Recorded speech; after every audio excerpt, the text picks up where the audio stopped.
বন্ধ আছে। কি করবে? স্বর্ণকার। আমাদের পুরাতন ব্যবসা 10,000 টাকা হলে আমাদের আচ্ছা। চালু হয়ে যাবে, তাই আমি চললাম। তুই টাকা দিয়েছ? হ্যাঁ। শোনো স্বামী, আমি- এই পাড়ার ছেলেগুলো ভীষণ অত্যাচার, কে? তাই তুমি যাবে, টাকা নিয়ে চলে আসবে, সন্ধ্যা করবে না কিন্তু। তুই এক কাজ করবি, কি? যদি এখানে ছেলে পিলে জ্বালা যন্ত্রণা করে আচ্ছা। ঘরে তালা মেরি বাইরে শুবি। ইমা, তাহলে ভয় লাগবে। ভয় না, যেমন যাই হবে। চলে আসবে তো? হ্যাঁ।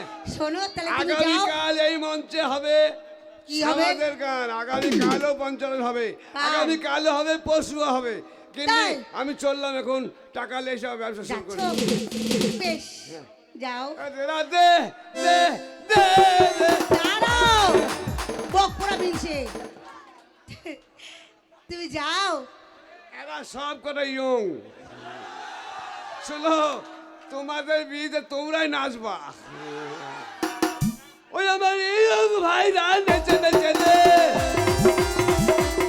দাঁড়াও, দাঁড়াও। ইয়ং ভাইরা নেচে নেচে শোনো, নে। এরা কি বলছে জানো? কি বলছে? এরা কি বলছে? কি?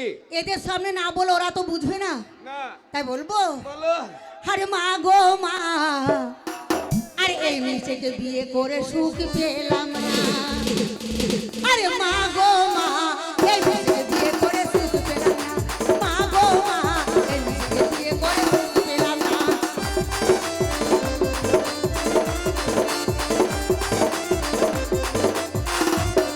আরে দিনে রাতে মদ খায়, কাজ করে না।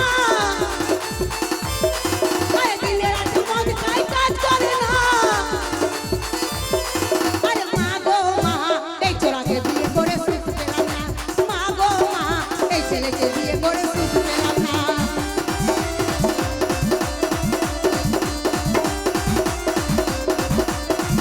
স্বামী গো, যাচ্ছ? তাড়াতাড়ি এসো হো। ঠিক আছে গিন্নি রে, তুমি চিন্তা করো না, আমি যেমন কেউ পয়সা নিয়েছে আমাদের আবার ব্যবসা শুরু করে দেবো। তোমাকে ছেড়ে আমি কি নিয়ে থাকবো, মনটাকে সরিয়ে